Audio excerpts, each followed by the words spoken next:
ప్రభునందు ప్రియులారా, ప్రభు అయిన యేసుక్రీస్తు వారి పరిశుద్ధ నామమున మీ అందరికీ ప్రభు అయిన యేసుక్రీస్తు నామములో వందనాలు. నా ప్రియమైన చెల్లి, తమ్ముడు, అన్న, అక్క బాగున్నారా?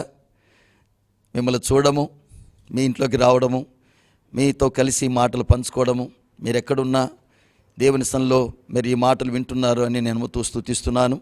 భగవంతుని సన్నిధిలో మీరందరూ కూడా ఈ మాటలు విని దైవదీవెన పొందాలని ప్రేమతో మీకు మనవి చేస్తూ ఉన్నాను. నా ప్రియ చెల్లి బాగున్నారా? అక్క బాగున్నారా కదా? తమ్ముడు, అన్న బాగున్నారా? ప్రతిరోజు బైబిల్ ఒక 15 నిమిషాలను చదువుతున్నారా? ఓ 10 నిమిషాలైనా ప్రార్థన చేసుకుంటున్నారా? ఓకే, ఉదయకాలం 5 గంటలకే లేచి ఇంట్లో కుటుంబ ప్రార్థన జరుగుతుందా? ఓ అన్న, నీవు లేచి నీ భార్య పిల్లను కూర్చోబెట్టుకొని ప్రార్థన చేస్తున్నావా? ఉదయకాలం మన ప్రభు అయిన యేసుక్రీస్తు ఉదయకాలం లేచినాడు. మనం కూడా మన దేవుడు, మన గురుడు, మన నాయకుడు, మన రాజు, మన ప్రభువే తెల్లవారుజామున లేస్తే మనందరం కూడా మనము తెల్లవారంతో పనుకోవడం అనేది మంచిది కాదు అని ప్రేమతో మీకు మనవి చేస్తూ ఉన్నాను. మన దేవుడు తెల్లవారుజామున లేచి కృతజ్ఞతాస్తుతులు చెల్లించేవాడు. ఆయన శరీరధారిగా ఉన్న దినములలో మహారోదనముతో కన్నీళ్లతో తను మరణం నుండి రక్షించగల వానికి ప్రార్థన విజ్ఞాపన చేసినందున భయభక్తులు కలిగి ఉన్నందున ఆయన అంగీకరించబడినాడని రాయబడింది. దేవుడే శరీరధారిగా ఉన్న దినములలో ఈ కార్యములు చేసినందున ఆయన అంగీకరించబడితే, భయభక్తులు కలిగి ఉన్నందున అంగీకరించబడితే, మరి నీవు నేను కూడా శరీరంతోనే ఉన్నాం గనక మన ప్రభు ఏ విధంగా బతికినాడో ఆ విధంగా నువ్వు నేను బతికితే మనకు తప్పకుండా దేవుడు మనల్ని అంగీకరించి మోక్షం చేరుస్తాడని మనవి చేస్తున్నాం. మన దేవుడు ఎలా బ్రతికినాడు? ఆయన పొద్దున్నే లేచేవాడు, మనం కూడా లేవాలి. ఆయన ఉదయకాలంలో మార్క్స్ వార్త 1వ అధ్యాయం 35వ వచనంలో చాలా చీకటిగా ఇంకా పెందల కడిన ఆయన లేచేవాడు. మరి లేచిన దేవుడు ఏం చేశాడు? కృతజ్ఞతాస్తులు చెల్లించేవాడు. ఆయనకు నిత్యము కృతజ్ఞతాస్తులు చెల్లించాడు. లాజరు సమాధి దగ్గర కానీ 5 రొట్టెలు 2 చేపలు పట్టుకొని ఆయన యోహాను సువార్త 6:11లో ఆయన కృతజ్ఞతాస్తులు చెల్లించినాడు. కనుక మనం కూడా దేవా, రాత్రి ఇచ్చినందుకు వందనాలు, రాత్రి మంచి నిద్ర ఇచ్చినందుకు వందనాలు, తిరిగి ఉదయం ఇచ్చినందుకు థ్యాంక్స్ గాడ్. ప్రభా, మేము పనుకోండగానే తెల్లవారింది, మేము పనులు చేసుకుంటూనే మన పొద్దుగుతుంది. ఎట్లా గొప్ప కార్యములు తండ్రి నీ కార్యములు నాయనా, నువ్వు చేస్తున్న గొప్ప కార్యం అని బట్టి నీకు స్తోత్రం. నీవు ఇచ్చినటువంటి సృష్టిని బట్టి నాయన, మీరిచ్చిన దేహాన్ని బట్టి, మీరిచ్చినటువంటి ఈ యొక్క కుటుంబాన్ని బట్టి, మీరిచ్చిన రక్షణ సంఘము సహవాసాన్ని బట్టి, మీరిచ్చిన అమూల్యమైన రక్షణ, నిత్య రక్షణ, గొప్ప రక్షణ, సంకల్పం సిద్ధపరచబడిన రక్షణ నాకు అనుగ్రహించినందుకు థ్యాంక్స్ రాడ్ అని చెప్పి దేవుని ఘనపరుస్తూ ఆరాధించాలి. తర్వాత దేవా, సంఘం ఇచ్చినావు, నీకు స్తోత్రాలు నాయన. మమ్మల్ని ప్రేమించి మా ఇంటికి వచ్చి ప్రేమించి దైవజనులు మాకు ఇచ్చినావు, నీకు స్తోత్రాలు. ప్రభువా, నీ వాక్కుని మాకు ఇస్తున్నావు, అద్భుతమైనటువంటి పరిశుద్ధ గ్రంథం బైబిల్ వాక్యాన్ని మాకు ఇచ్చినావు, నీకు స్తోత్రాలు నాయన. ఈ పరిశుద్ధ గ్రంథం ఇచ్చినందుకై నీకు స్తోత్రాలని దేవుని సన్నిధిలో బైబిల్ ఇచ్చినందుకు ప్రభువా, భూమి మీద ఉండగానే మాకు రిజర్వేషన్ పరలోకములు వచ్చింది. ఆ పరలోక పౌరత్వాన్ని బట్టి నీకు స్తోత్రాలు నాయన అని దేవునికి కృతజ్ఞతాస్తుతులు మనం చెల్లించాలి. అలాగే చెల్లించి దేవుని సన్నిధిలో ఓ పాట పాడి, శ్రీనివాసులారు సంతోషి పాట పాడన్నాడు కనుక మన సంతోషంగా జకర్యా 2:10 ప్రకారం నేను మధ్యకు వస్తానన్నాడు. పాటలు పాడండి. ఆయన పాటలు పాడు. 4వదిగా ఆయన వాక్యం చదివేవాడు. లూకాసు వార్త 4:16 ప్రకారం వాడుక చొప్పున మందిరంలోకి వెళ్ళి వాక్యం చదివేవాడు. ఆయన ఎప్పుడు కూడా వాక్యమై ఉన్నాడు. కనుక నీవు నేను వాక్యం చదివితే 3 విషయాలు అర్థమవుతాయి. దేవుని గొప్పతనం అర్థమవుతుంది, అలాగే నువ్వెంత బలహీనుడు అర్థమవుతుంది, సాతాను ఎంత మోసగాడో అర్థమవుతుంది, ఈ లోకం ఎంత నశించిపోతుందో మనకు అర్థమవుతుంది. అందును బట్టి మన భక్తి ఎదగడానికి బైబిల్ చాలా అవసరం. బైబిల్ చదవండి, ప్రార్థన చేయండి. ప్రార్థన మన పరిస్థితులు మారుస్తుంది. ప్రార్థన ఎక్కలేని స్థలము లేదు, ప్రార్థన దిగలేని స్థలము లేదు, ప్రార్థన తాకలేని వ్యక్తి లేడు, ప్రార్థన ప్రభావితం చేయలేని వ్యక్తి లేడు. గనక ప్రార్థన, నువ్వు చచ్చిపోయిన నీ ప్రార్థన సావదు, నిన్ను మార్చుతుంది. ప్రార్థన ప్రార్థించు వారిని మారుస్తుంది, ప్రార్థన ప్రభావితంగా చేస్తుంది. కనుక ప్రార్థన చేయి. ఆయన దేవుని సన్నిధికి క్రమంగా వెళ్ళేవాడు. ప్రభు అయిన యేసుక్రీస్తు లూకాసు వార్త 4వ అధ్యాయంలో ఆయన 16వ వచనములో ఆయన మందిరమునకు వాడుక చొప్పున వెళ్ళేవాడు, సమయానికి వెళ్ళేవాడు, పెందలకడని వెళ్ళేవాడు. లూకాసు వార్త 20వ అధ్యాయం 37-38 వచనాల్లో ప్రతి దినం ఆయన పెందలకడని మందిరానికి వెళ్ళి బోధించేవాడు. కనుక పెందలకడ అనగా సమయానికి మందిరానికి వెళ్ళడం అనేది మన ప్రభు ఉండేవాడు. నీవు నేను కూడా అలాగ ఉండాలని ప్రభు కోరుతూ ఉన్నాడు. మన ప్రభు అయిన యేసుక్రీస్తు మార్క్స్ వార్త 10వ అధ్యాయంలో 1వ వచనం వాడుక చొప్పున బోధించేవాడు. నీవు నేను కూడా ప్రతిరోజు వాడుక చొప్పున బోధించాలి. అలాగా సువార్త చెప్పాలి. నీ కథన చెప్పాలి, యేసు కథన చెప్పాలి. మారిన నీ కథ మార్చే యేసు కథ. కనుక చెప్తే ప్రజలు మారుతారు, జీవితాలు ధన్యమవుతాయి. కనుక అలాగ చేయండి. చేస్తే దేవుడిని దీవిస్తాడు. ఆయన పరిచర్య చేసేవాడు. మత్తయి సువార్త 20:2 నేను పరిచర్య చేయడానికి వచ్చినానన్నాడు. నేను కూడా ఇంట్లో పరిచర్య చేయాలి, సంఘంలో పరిచర్య చేయాలి, సమాజంలో పరిచయాలను డ్యూటీ చేసే స్థలములు కూడా నీ యొక్క ఒళ్ళు దాచుకోకుండా దేవుని సన్నిధిలో సమయం పోనీయకుండా నీకు శక్తి లోపం లేకుండా దేవుని సంఘానికి ఇంట్లో పరిచర్య చేయాలి. భర్తవైనా పరిచర్యలు, భార్యవైనా పరిచర్య చేయాలి. నేనే పని చేయను కూర్చొని తింటానంటే అది లేఖనం కాదు, అది వాక్యానుసారమైంది కాదు. కనుక పరిచర్య చేయాలి. యేసు ప్రభు ప్రాణమే ఇచ్చినాడు, ప్రాణం ఇవ్వడానికి వచ్చినాడు. నువ్వు దశం భాగమే, నీ సమయంలో దశం భాగమే, నీ యొక్క ధనములో దశం భాగం తీ, నీ కన్నీళ్ళు దేవునికి.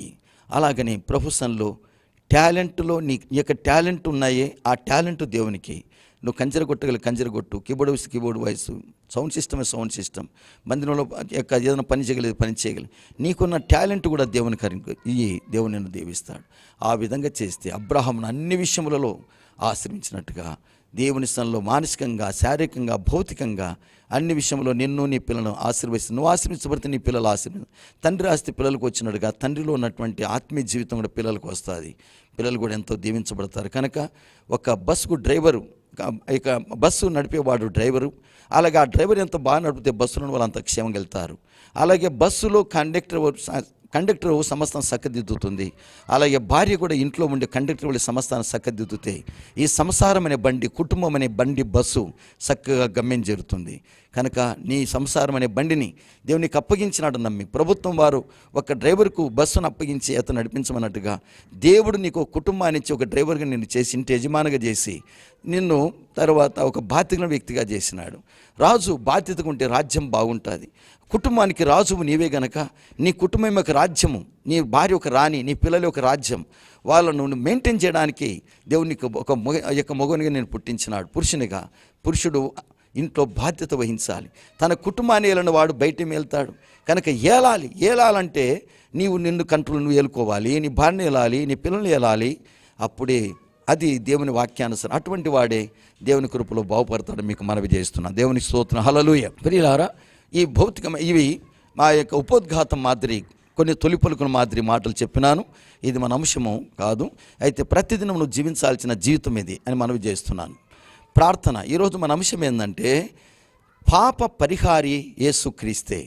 పోయిన వారం మనం తెలుసుకున్నాం, మనిషి పాపి తనకు తానుగా పాపం తీసేసుకోలేని నిస్సహాయుడు. పాపం చేస్తాడు, పాపం తీసేసుకోలేని నిస్సహాయుడు అనే సంగతి పోయిన వారం తెలుసుకున్నాం. అద్భుతమైన సందేశం అది. ఈరోజు పాప పరిహారమూర్తి ఎవరు? ఆయన యేసుక్రీస్తే. మనిషి పాపిలో ఉన్న పాపాన్ని తీసివేయగలిగిన పాప పరిహారమూర్తి యేసు ప్రభువే అన్న సత్యాన్ని ఇప్పుడు మనం తెలుసుకుంటాం. ప్రేమగల మా తండ్రి, నీకు స్తోత్రాలు. దాసుడు మీవాడు, తండ్రి వింటున్న ప్రజలను మీవారే గనక నైనా పోయిన వారంలో ప్రభువా, మనిషి పాపం చేస్తాడు, పాపం తీసేసుకోలేడు. పాప ఫలితం మరణం. అయితే పాపాన్ని తను తాను తీసేసుకునే నిస్సహాయుడు అన్న సంగతి మా తెలియజేసినారు. నాయన ఈ వారంలో పాపంలో మనిషిలో ఉన్న పాపిలో ఉన్న పాపాన్ని తీసివేసే భగవంతుడు ఎవరు అనే విషయాన్ని మేము తెలుసుకుంటుండగా నీ సన్నిధి మాతో ఉంచుమని యేసునామమున వేడుకొనుచున్నాము తండ్రి. ఆమేన్. ప్రియులారా, మనిషి ముందు నేను చెప్పిన మాట అది మానవుని యొక్క నిస్సహాయ స్థితి. ఇప్పుడు చెప్పేది మానవుని పాపాన్ని పరిహారం చేసే దేవదేవుడు ఉన్నాడు, ఆయనే దేవుడు అనేటువంటి విషయాన్ని ఈరోజు మాట్లాడబోతున్నాను. ఒకటి, ఇటువంటి నిస్సహాయ స్థితిలో ఉన్న మానవుని దేవుడు ప్రేమించినాడు. దేవుడు లోకమును ఎంతో ప్రేమించినాడు. యేసు నన్ను ప్రేమించినావు, పాపినైనా నన్ను ప్రేమించినావు, నన్ను ప్రేమించి మానవ రూపమెత్తి దానముగా జీవము సిల్వపై నిచ్చి కన్నా తల్లిదండ్రుల అన్నాదమ్ముల ప్రేమ కన్నా మించిన ప్రేమతో యేసు నన్ను ప్రేమించినావు, పాపినైనా నన్ను ప్రేమించినావు. వృద్ధాప్యంలో ఉన్నటువంటి తల్లిదండ్రులను పిల్లలు ప్రేమించడం, కడపొందున పుట్టిన పిల్లలు ఈ లోకములో ఉన్న సకల మానవాళిని ప్రేమించినటువంటి ప్రేమ నాథుడే, ప్రేమ స్వరూపుడే ప్రభు అయిన యేసుక్రీస్తు. ప్రియులారా, దేవుడు లోకముని ఎంతో ప్రేమించినాడు. ఇది మంచి వార్త. ఇళ్ళలో కొట్టుకొని పోతున్నవాడు, ఇదిగో నేను నిన్ను ప్రేమిస్తున్నాను పైనున్నవాడు అన్నాడంటే మంచి వార్త. వానికి కాలిపోతున్నటువంటి వ్యక్తిని రక్షించడానికి నేను ఉన్నానని చెప్పినప్పుడు అతనికి మంచి వార్త. ఏ ఒక్కరూ ప్రేమించని స్థితిలో ఉండగా ఇలాంటి మానవాళిని ప్రేమించడానికి దేవుడు పరలోకండి భూమి మీదకి, ఆయనే దేవుడే మానవుడిగా భూమి మీదకి వచ్చినాడు. ప్రేమించిన దేవుడి మంచి వార్త. దేవుడు లోకమును ఎంతో ప్రేమించినాడు. ప్రేమించిన దేవుడు ఏం చేసినాడు? రెండవది, దేవుడే మానవుడిగా భూమి మీదకి వచ్చినాడు. దేవుడు తన ప్రియకుమారుడైన యేసుక్రీస్తును లోకానికి పంపించి ఆయన ఏ ఒక్కరు నశించకూడదని అందరి కొరకై ఆయనను అనుగ్రహించినాడు. గమనించాలి, ఇక్కడ మానవులను నిస్సహాయ స్థితిలో ఉన్న మానవుని దేవుడు ప్రేమించినాడు. అద్భుతమైన విషయం. ప్రేమించిన దేవుడు మానవుడిగా భూమి మీదికి రక్తమాంసం కలిగిన వాడిగా వచ్చినాడు. ఆయన హెబ్రీయులకు రాసిన పత్రిక 2వ అధ్యాయం అంతా మనం గమనిస్తే ఆయన దేవదూతల స్వరూపను ధరించుకొనలేదు, కానీ ఆయన దేవదూతల స్వరూపం దాసుని స్వరూపం ధరించుకొని వచ్చినాడు. ఫిలిప్పీ 2వ అధ్యాయం 6వ వచనం నుండి 8వ వచనం వరకు చూసినట్లయితే దేవుడు మానవుడైనాడు, అదృశ్యుడు దృష్టుడైనాడు, ఆత్మస్వరూపుడు భౌతికమైన రూపం దాల్చినాడు, ప్రభువు దాసుడైనాడు, అన్నీ కలిగిన వాడు రిక్తుడైనాడు, ధనవంతుడు దరిద్రుడైనాడు, మానవులు మరణమే లేనివాడు మరణ శరీరం దాల్చినాడు. అది ఈ లోకంలో దేవుడు చేసిన గొప్ప కార్యం. నా ప్రియమైన దేవుని బిడ్డలారా, దేవుని భగవంతుడు ప్రేమదే. ప్రేమించిన దేవుడు మానవుడిగా మారిపోయినాడు, ఆత్మస్వరూపుడు భౌతిక రూపం దాల్చినాడు, అన్నీ కలిగిన వాడు రిక్తుడైనాడు, ప్రభువు దాసుడైనాడు, ధనవంతుడైన వాడు దరిద్రుడైనాడు, మరణమే లేనివాడు మరణ శరీరం దాల్చినాడు. ఇదే ప్రేమకు చిహ్నం. ఎట్లా ఇది సాధ్యం? ప్రేమ. ఒక తండ్రి జమీందారుగా ఉండేవాడు, జడ్జిగా ఉండేవాడు. ఒక కొడుకు ఉండేవాడు, ఎంత చెప్పినా వినేవాడు కాదు. ఒకరోజు అతడు బ్యాంకు దోపిడీ చేస్తుండగా పట్టబడినాడు. పట్టబడినటువంటి వ్యక్తిని చాలాసార్లు జైలు తీసుకొచ్చినారు. చివరిగా అతనికి శిక్ష పడే దినం అది. ఆ రోజు తండ్రి జడ్జి స్థానంలో ఉన్నాడు, కొడుకు ముద్దాయి స్థానంలో ఉన్నాడు. కడపాత్రం. ఈరోజు జడ్జి న్యాయం తప్పుతాడని అందరూ కూడా అంటున్నారు. కొంతమంది న్యాయం తప్పుడు ఆయన అని కొంతమంది అంటున్నారు. బెల్ మోగింది, కోర్టు స్టార్ట్ అయింది. పోలీసు వారు లేచి ఎఫ్ఐఆర్ ఫైల్ ఇంత కూడా అప్పగించినారు. యువర్ ఆనర్, ఇదిగో ఇతడు ఈ విధంగా ఇలాంటి కేసులన్నీ కూడా ఉన్నాయని చెప్పినాడు. ఫైల్స్ వచ్చినాడు. అలాగనే పోలీసు వారు ఫైల్స్ ఇచ్చిన తర్వాత అక్కడ ఉన్న లాయర్ వారు లేచి, యువర్ ఆనర్, పలాని చట్టం ప్రకారం దీని ప్రకారం ఈ యొక్క వ్యక్తి ఈ నేరానికి ఈ శిక్ష అని చెప్పి, ఇతడు ఇలాంటి నేరస్తుడు గనక ఇతనికి ఇలాంటి పరిస్థితులు ఉన్నాయి, మరి మీకు అప్పగిస్తున్నాం, మీరే జడ్జి స్థానంలో ఉన్నారు కనుక అతని శిక్ష వేయవలసింది కోరుచున్నామని అన్ని విన్న తర్వాత, ఇతడు చేసిన నేరములన్నీ కూడా రుజువైనాయి గనక ఇతనికి మరణశిక్ష విధిస్తున్నాను అన్నాడు. మరణశిక్ష విధించినాడు. పాపానికి వచ్చు జీతం మరణం. మరణశిక్ష విధించినారు. అందరూ అనుకున్నారు, నేను చెప్పలేదరా, కొడుకైనా ఎవరైనా ఆయన శిక్ష విధిస్తాడు, న్యాయవంతుడే అని. కొంతమంది అంటున్నారు, ఏమి తండ్రిరా వాడు, ప్రేమలేని తండ్రి, పాషాణ హృదయం కలిగిన వాడు, కొడుకన్నటువంటి మమకారం కూడా ఉండదా వానికి, అంత పాషాణ హృదయం ఎందుకు రావానికి అని కొంతమంది రకరకాలుగా అనుకుంటున్నారు. అలా అనుకుంటుండగానే మళ్ళీ ఆర్డర్ యువర్ ఆనర్, మరి ఈ వ్యక్తి పాపం చేసిన మరణశిక్షలో ఉన్నాడు. అయితే ఇంకొక విషయం చెప్తున్నాను, ఇతనికి బదులుగా ఇతడు మారతాడు, ఇతని జీవితం మారుతుందని నమ్మి ఎవరైనా సరే వానికి బదులుగా నేను చనిపోతానని ఒక నిర్దోషి వచ్చి, ఈ దోషి కొరకు ఎవరైనా చనిపోతారా అన్న. అప్పుడు ఈ దోషి కొరకు, ఈ దుర్మార్గుని కొరకు ఎవడు చచ్చిపోతాడు? మంచోడు. పోలీసులు చూస్తే పోలీసులు తల వంచుకున్నారు, లాయకులు చూస్తే లాయలు తల వంచున్నారు, కోర్టులో ఉన్నటువంటి ప్రాంగణంలో బంధువులు చూస్తే బంధువులందరూ కూడా తల వంచుకున్నారు. అందరినీ కూడా చూసినాడు, అందరూ తల వంచుకున్నారు. అప్పుడు అందరూ నా వైపు చూడండి, నేను జడ్జిని అయి ఉండి ఇంతవరకు నేను న్యాయం చేసినాను, ఇప్పుడు నేను ఆ బాబు తండ్రిగా నేను కిందికి దిగి వస్తున్నాను, అతని మరణము నేను తీసుకుంటానని ఆ జడ్జి గారు అన్నారు. జడ్జి గారు తన వస్త్రములను అక్కడ పక్కన పెట్టి ఒక మామూలు మనిషిగా కిందికి వచ్చి ఆ కుమారుని ప్రేమించిన తండ్రి ఆ జడ్జి స్థానంలో పక్కన పెట్టి తండ్రి స్థానంలోకి వచ్చి ఆ కుమారుని నేను తీసుకుంటానన్నాడు. అదే క్రీస్తు కల్వరి ప్రేమ, అదే దేవుని ప్రేమ. కొడుకు ఎంత దుర్మార్గుడైనా, ఎంత పాపిన, ఎంత మాట వినకపోయినా ఆ తండ్రి ఆ కొడుకును ప్రేమించినట్టుగా దేవుడు మాట వినని జాతిని, మాట వినని ప్రజలను, మాట వినని స్త్రీ పురుషులను, సామాన్యులను, సామంతులను, ధనికులు, దరిద్రులు, లోక నివాసులందరూ పాపులే గనక ఈ పాపిని దేవుడు ప్రేమించినాడు. ప్రేమించిన దేవుడు పరలోకం నుండి భూమి మీదకి దిగివచ్చినాడు. ఇది మంచి వార్త.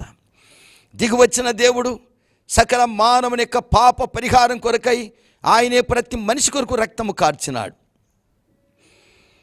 పేతురు రాసిన మొదటి పత్రిక 1వ అధ్యాయము 19వ వచనం వాళ్ళు గమనించినట్లయితే, బంగారు వెండి క్షేమైపోయేటువంటి వస్తువుల చేత ఆయన మనల్ని విమోచించలేదు, కానీ అమూల్యమును, నిర్దోషమును, నిష్కలంకమైనటువంటి రక్తము చేత ఆయన మనల్ని విమోచించాడు.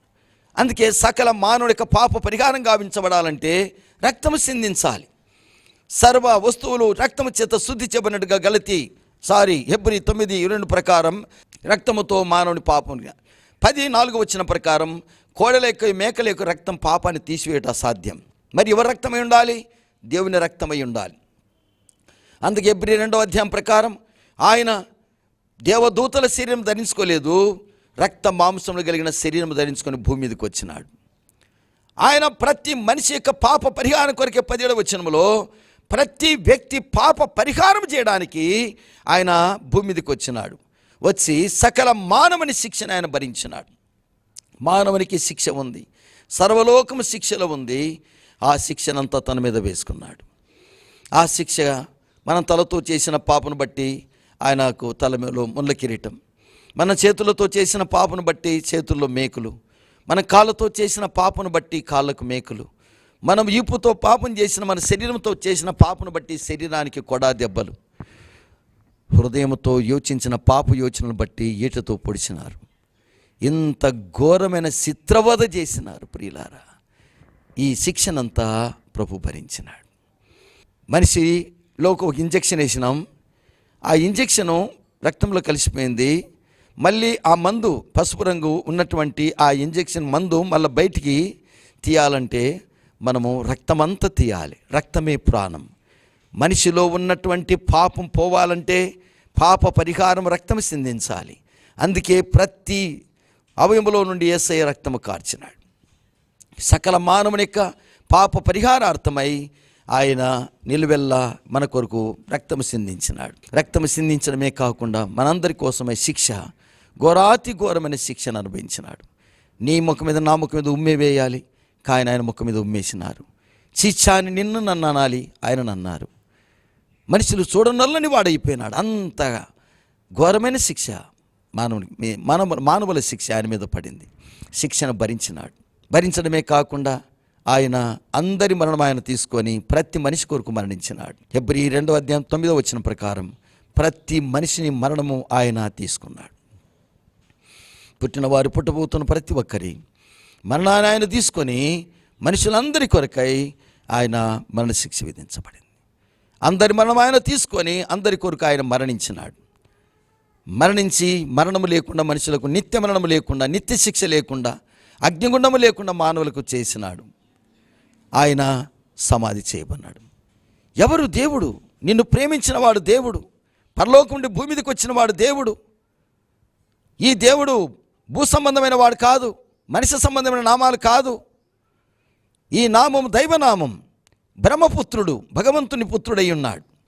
ఈ యొక్క మహాదేవుడు ఎవరంటే దేవుని కుమారుడు. లూకా 1:35 ప్రకారం ఆయన కన్యసుతుడు. యెషయా గ్రంథము 7వ అధ్యాయం 14 వచనం ప్రకారం ఆయన పరిశుద్ధాత్మలో జన్మించిన వాడు. లూకా 1:35 ప్రకారం ఆయన దరిద్రుడుగా నీ కొరకు నా కొరకు వచ్చినాడు. 2 కొరింథీ 8వ అధ్యాయం 9వ వచనం ప్రకారం ఆయన నీ కొరకు నా కొరకు బాప్తిసం తీసుకున్నాడు. లూకాసు వార్త 3:21 ప్రకారం ఆయన శిలోం రాణి మీదకి ఎక్కాలి. ఆయన శిలోం రాణిలో ఆయన వేలాడుతూ ఉన్నాడు. రాణి మీద వేలాడ తీయబడాలి గలితీయులు రాసిన పత్రిక ప్రకారం. తర్వాత ఆయన 5 గాయములు పొందాలి. పంచగాయములు పొందినవాడు, గాయపరచబడినవాడు. అంత మాత్రమే కాదు, ఆయన సేదు సేదుని ఇస్తారని. మన సేదును తాగేవాడై ఉండాలి మనల్ని విమోచకుడు. మానవుని యొక్క పాప సేదునంతోడు ఆయన సేదు సిరకనిచ్చినారు ఆయనకు. ఆయన అందరి కొరకై చనిపోవాలి. చనిపోయిన తర్వాత సమాధి చేయబడాలి. సమాధి చేయబడిన తర్వాత మూడవ దినం తిరిగి లేయాలి. ఇవన్నీ కూడా వేదాలు, శాస్త్రాలు, బైబిల్ చెబుతుంది ఆయన తిరిగి లేయాలి అని. అలాగనే మత్తయి సువార్త 28వ అధ్యాయము 6వ వచనములో ఆయన ఇక్కడ లేడు, ఆయన తాను చెప్పినట్టుగానే తిరిగి లేచినాడు. కొరింథీయులకు రాసిన మొదటి పత్రిక 15వ అధ్యాయము 3-4 వచనాల ప్రకారం లేఖనముల ప్రకారం యేసుక్రీస్తు మన పాపాల కొరకు మృతి పొందినాడు, ఆయన సమాధి చేయబడినాడు. లేఖన ప్రకారం మూడో దినం తిరిగి లేచిన సజీవుడైన దేవుడు. ప్రియులారా, ఎవరు దేవుడు అంటే మనల్ని ప్రేమించిన వాడు దేవుడు. ఎందుకు దేవుడు అంటే మన మరణం ఆయన తీసుకున్నాడు గనక అందుకు దేవుడు. ఎలా దేవుడు అంటే తిరిగి మూడో దినం లేచినాడు గనక అలా దేవుడైనాడు. ఇలాగ లేచిన వారు ఒక్కరైనా ఉన్నారా? దైవనామాలు కలిగిన వారు ఎవరైనా ఉన్నారా? యోహాను సువార్త 3:13 ప్రకారం పరలోకము నుండి దిగి వచ్చిన వాడు ఈయనే, పరలోకానికి ఎక్కి వెళ్ళిన వాడు ఈయనే. ఈయన వలె పరలోకం నుండి దిగి వచ్చిన వాడు ఈ భూమి మీద ఒక్కడు కూడా లేడు. ఈయన వలె పరలోకానికి ఎక్కిపోయినాడు ఒక్కడు లేడు. ప్రభు అయిన యేసుక్రీస్తు మాత్రమే ఈ కార్యములు చేసిన వాడు గనక ఆయనే రక్షకుడు, ఆయనే విమోచకుడు. ఆయన వలనే ప్రజలు లక్షణంగా బ్రతుకుతారు, ఆయన వలనే మోక్షం చేరతారని మనవి చేస్తూ ఉన్నాను. కనుక పాప పరిహారమూర్తి అయిన యేసుక్రీస్తుని ఎవరైతే సంపూర్ణముగా ఈ సత్యాన్ని గ్రహించి, యేసు ప్రభువా నీవు నా కొరకు చేసిన బలియాగాన్ని నేను నమ్ముతున్నాను, యేసు ప్రభువా నువ్వు నా కొరకు చేసిన ఈ గొప్ప రక్షణ కార్యాన్ని నేను నమ్ముతున్నాను, యేసు ప్రభువా ఇదిగో ఈరోజు నా హృదయం నీకు ఇస్తున్నాను, నా జీవితం నీకు ఇస్తున్నాను, ప్రభువా నువ్వు నా కొరకు తిరిగి లేచినావు నేను నమ్ముతున్నాను, యేసు ప్రభువా నువ్వు నా కొరకు చనిపోయి నా పాపాల కొరకు భూమి మీదకి వచ్చినావు, నన్ను ప్రేమించి నాకు రక్తము గార్చి నా శిక్షను భరించి నాకు బదులుగా మన్నించినవని నేను నమ్ముతున్నానయ్యా, నమ్ముతున్నాను, నన్ను క్షమించు. నా పాపమంతా నేను ఒప్పుకున్నాను. నా తలతో చేసిన పాపాలు, తలంపులతో చేసిన పాపాలు మనం ఒప్పుకోవాలి, కళ్ళతో చేసిన పాపాలు ఒప్పుకోవాలి, నోటితో చేసిన పాపాలు ఒప్పుకోవాలి, హృదయంతో చేసిన పాపాలు, తిరిగిన స్థలాలు ప్రభా నా కాళ్ళతో చెడ్డ స్థలాలు తిరిగి నా చేతులతో కానివని తాకినాను, నా కళ్ళతో సరిగా బతకలేదు, నన్ను క్షమించు. నువ్వు చేసిన బలియాగాన్ని నమ్ముతున్నాను, నువ్వు చేసిన రక్షణ కార్యాన్ని ముగించినావు నమ్ముతున్నాను, నా కొరకు తండ్రి రక్తము కార్చినావు, ఆ శిక్షను భరించిన నా కొరకు చనిపోయి తిరిగి లేచి పరలోకానికి మార్గమును ఏర్పాటు చేసిన నమ్ముతున్నాను. నీవే నన్ను ప్రేమించిన దేవుడవు, నీవే దేవుడవు, నా కొరకు మరణించిన దేవుడవు, నీవే దేవుడవు, నా పాప పరిహారం చేసి తిరిగి లేచి మోక్షానికి దారి చూపించిన దేవుడవు నీవే, నేనే మార్గం అని నిన్ను నేను నమ్ముతున్నాను, నీవే జీవం, నీ ద్వారా తప్ప ఈ భూమి మీద ఎవరికి కూడా మోక్షించలేరు. అపోస్తలుగా 4వ అధ్యాయం 12వ వచనం ప్రకారం ఈ నామమునే మనం రక్షణ పొందవలెను కానీ ఈ నామమే మరి ఏ నామమునకు కూడా మానవునికి మోక్షము లేదు. ఈ నామమే రక్షించే నామం, ఈ నామమే లక్షణంగా బ్రతకడంటూ చేసే నామము, ఈ నామమే మోక్షాన్ని తీసుకెళ్లే నామం. కనుక యేసు నామం తప్ప ఈ భూమి మీద మానవుని పాప పరిహారం చేసేది ఏది లేదని ప్రేమతో మీకు మనవి చేస్తూ ఉన్నాను. కనుక మంచి వార్త ఏంటంటే దేవుడు లోకమును ఎంతో ప్రేమించినాడు ఒకటి. రెండవది మంచి వార్త ఏంటంటే నీ పాపముల కొరకు ప్రేమించిన దేవుడు భూమి మీదకి వచ్చి నీ కొరకు నా కొరకు ఆయన రక్తము గార్చి మన శిక్షను భరించి మనకు బదులుగా మరణించినాడు. అయితే మూడవది ఏంటంటే తిరిగి లేచిన దేవుడు పరలోకానికి మార్గాన్ని సిద్ధపరిచి నేనే మార్గమును, నా ద్వారా మీరు మోక్షం చేరుతారు, ఏ నరుడు నరకానికి వెళ్ళాల్సిన అవసరం లేదు, నీ శిక్షను నేను భరించినాను కనుక నువ్వు శిక్షను పొందాల్సిన అవసరం లేదు, నీకు రక్తం గార్చినాను కనుక నువ్వు రక్తం గార్చాల్సిన అవసరం లేదు, నీకు నేను మరణించినాను కనుక నువ్వు మరణించాల్సిన అవసరం లేదు, నీవు నా యందు విశ్వాసం ఉంచితే నిత్య జీవం. యోహాను సువార్త 5వ అధ్యాయం 24వ వచనములో నా మాట విని నన్ను పంపిన వాని యందు విశ్వాసం ఉంచువాడు నిత్య జీవము కలిగిన వాడు, వాడు తీర్పులోనికి రాక మరణములోని జీవములోకి దాటుకుంటాడు. దేవునికి స్తోత్రం. బైపాస్ రోడ్ వేసినాడు దేవుడు. బైపాస్ రోడ్డు ఏ విధంగా ఊళ్ళో నుంచి వెళ్ళకుండా బైపాస్ ఎలాగ వేసినాడో సకల నరకం అనేది కింద ఉంది, దాన్ని బైపాస్ వేసి పరలోకానికి తీర్పులోనికి రాక మరణం నుండి జీవములకు దాటింపజేసిన వాడే దేవుడు. నా ప్రియమైన చెల్లి తమ్ముడు అన్నాక ఇదే మంచి వార్త. చెడ్డ వార్త ఏంటి? నువ్వు పాపివి. రెండవది పాపానికి వచ్చే జీతం మరణం. మూడవది ఏంటంటే నిన్ను నువ్వు రక్షించుకోలేని నిస్సహాయునివి. ఇది చెడ్డ వార్త. మంచి వార్త ఏంది? ఇట్టి నిస్సహాయ స్థితిలో ఉన్న నిన్ను దేవుడు ప్రేమించిన దేవుడు మానవుడిగా భూమి మీదకి వచ్చి నీ శిక్షను, నీ మరణాన్ని అంతా కూడా ఆయన భరించినాడు. మూడవది ఏంటంటే ఆయన పరలోకానికి నిన్ను చేర్చుకొని పాపిని పరిశుద్ధపరుస్తాడు. నా యందు విశ్వాసం ఉంచిన వాడు పవిత్రపరచబడతాడు. యేసు క్రీస్తునందు రోమిలకు రాసిన పత్రిక 4:25 ఆయన మనం అపరాధముల కొరకు అప్పగించబడెను, మనం నీతిమంతులుగా తీర్చబడినట్లు ఆయన తిరిగి లేచినాడు. దేవునికి స్తోత్రం. యేసు క్రీస్తులో నీతిమంతులుగా తీర్చబడతావు, యేసు క్రీస్తులో పవిత్ర చేయబడతావు, యేసు క్రీస్తులో నిత్య జీవానికి వారసులు అవుతావు. మరి ఇంత మంచి వార్త యేసు వార్త. సులువులో ఉంది మోక్షమని పెద్దలు చెప్తారు. ఇంత సులువులో మోక్షం ఉంది గనక ఇక నీవు ఇంత మంచి వార్త విన్నావు గనక యేసు ప్రభు గాక వసుధలో నీకు రక్షకుడే లేడు. యేసు ప్రభువే గాక వసుధలో నీకు రక్షకుడే లేడు. ఎలాగనో కొన్ని ఉదాహరణలు నేను చెప్తాను. నీరు లేకుండా నీకు దాహం తీరదు. ప్రపంచంలో ఉన్న మానవులందరూ నీళ్లు దాగే తప్పి తీర్చుకోవాలి. అందుకే ప్రపంచానికి అందరికీ యేసు ప్రభు ఒక్కడే దేవుడు. తర్వాత ఆహారం లేకుండా ఆకలి తీర్చుకోలేడు కనుక గాలి లేకుండా, గాలి పీల్చుకోకుండా ఏ మనిషి బ్రతకలేడు.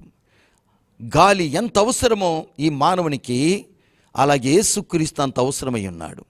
ఆయన గాలి పీల్చుకోను నేనంటే, వాళ్ళు పీల్చుకుంటున్న గాలి నేను పీల్చుకోను అంటే నువ్వు చచ్చిపోతావు, బ్రతకలేవు. యేసుక్రీస్తును నమ్మకుండా, యేసు ప్రభును స్వీకరించకుండా, యేసు ప్రభు లేకుండా నువ్వు మోక్షము చేరలేవు. దేవుని వాక్యములో రాయబడి ఉంది. యోహాను రాసిన మొదటి పత్రిక దేవుని వాక్యములో 5వ అధ్యాయములో దేవుడి మాటలు సెలవిస్తూ ఉన్నాడు. యోహాను రాసిన మొదటి పత్రిక 5వ అధ్యాయము లేఖనములో 11-12 ఈ మాటలు ఉన్నాయి. ఆ సాక్ష్యం ఏమనగా, దేవుడు మనకు నిత్య జీవమును దయచేసెను, ఈ జీవము ఆయన కుమారుని యందున్నది. దేవుని కుమారుని అంగీకరించువాడు జీవము గలవాడు, దేవుని కుమారుని అంగీకరింపని వాడు జీవము లేనివాడే. ఎంత స్పష్టంగా రాయబడి ఉంది.